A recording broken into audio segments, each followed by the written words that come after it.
Hello and welcome, and today we have a review of Game 1 of the World Chess Championship between Gukesh and Ding Liren. Gukesh, of course, the favorite coming into the tournament, only age 18, but judging by how he's been playing at the Olympiad, not to mention the candidates, he's been a tremendous player and the one that everyone seems to be fearing, actually. Like, none of the pro players want Gukesh to win because I guess he represents a threat in a way. Ding Liren is familiar territory. He's good, but he's not like the top dog. Like Magnus is, everyone knows Magnus is better. But when it comes to Gukesh, Gukesh has that air about him. I think he projects it somewhat, but he tries to portray an air of championship authority, and I I think there was an element of that which may have cost him in this particular matchup. Maybe just a shitty man's opinion. Don't worry about it, Gukesh. Okay. All right, so we're gonna see the game, and Gukesh is e4, and Ding Liren opts for the French defense, which is a very I thought it was an awesome like move. It was surprising to me because French defense is like nobody plays it anymore. At least I thought maybe someone's brought it back into popularity somehow. But now, anyway, Ding Liren spent 20 minutes to make this move, and it was a pretty good move. It's I don't know if it's the best move here, but it's common sense. It's sort of like I love to play moves like this, and you just get space on one side of the board, and you start to do something which is not disrupting the core structure.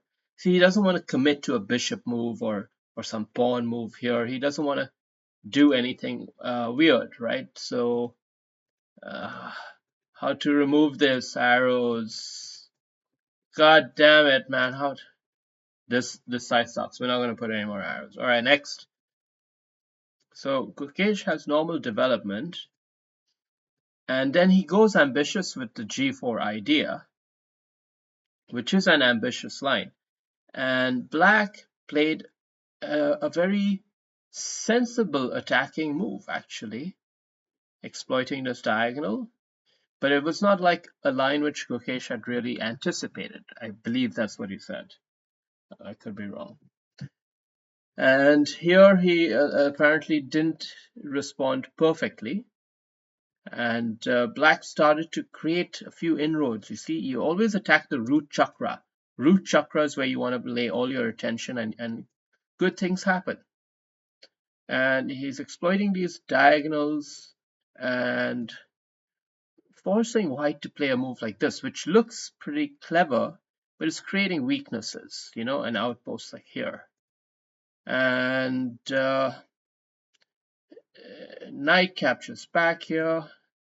And at this point in the game, I think as white, you've got to recognize that there's some danger in the position for you. I don't think you should think like you've got this so under control. You have to acknowledge that Black has done something relatively clever here. And when Black gets an outpost piece like this, you gotta know that Black is in a serious situation here.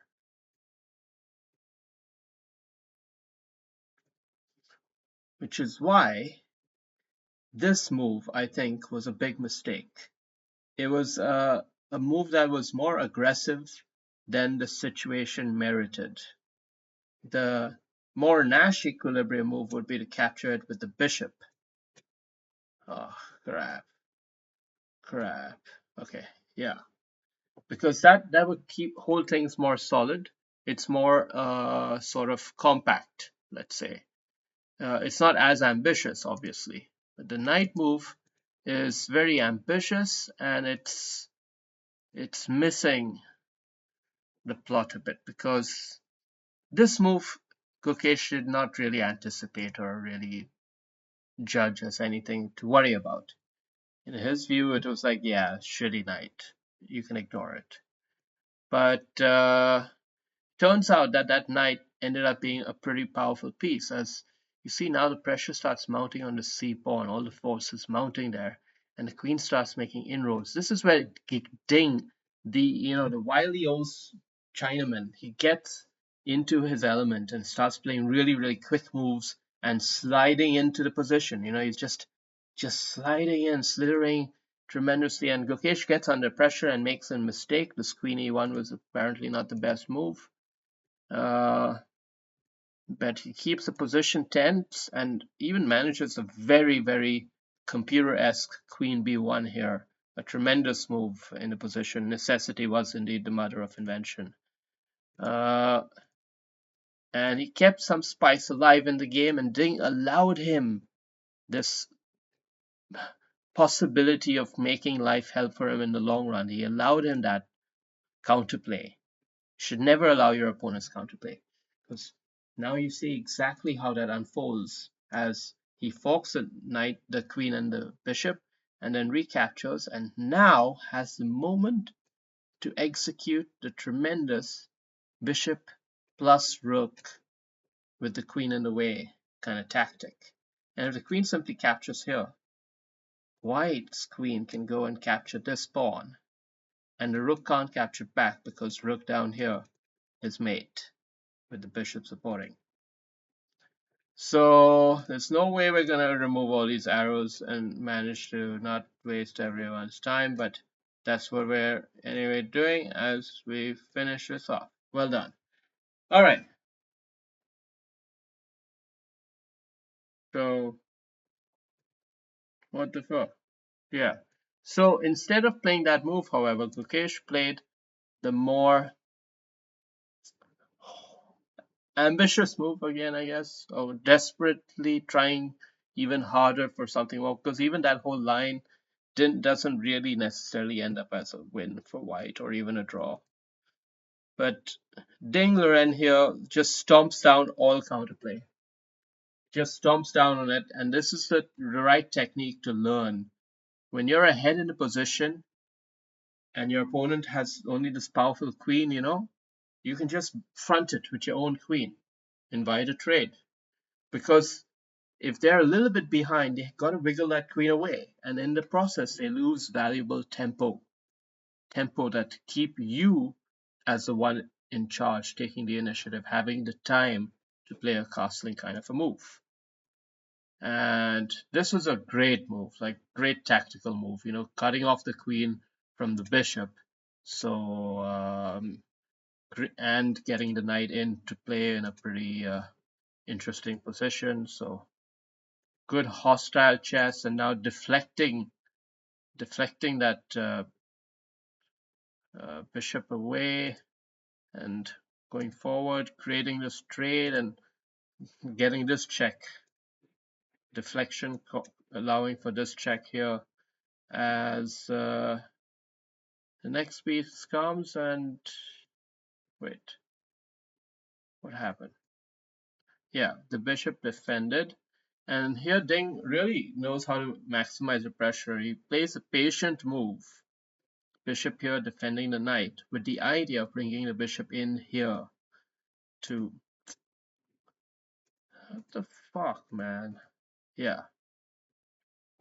Putting the bishop in there just exerts maximum pressure on the main vulnerable piece. Knight is being held on to whether they capture or not, so it's just creating wonderful pressure, having the patience to play a defensive move there, and then honing in from the back, and the thing is just exquisite control of the position.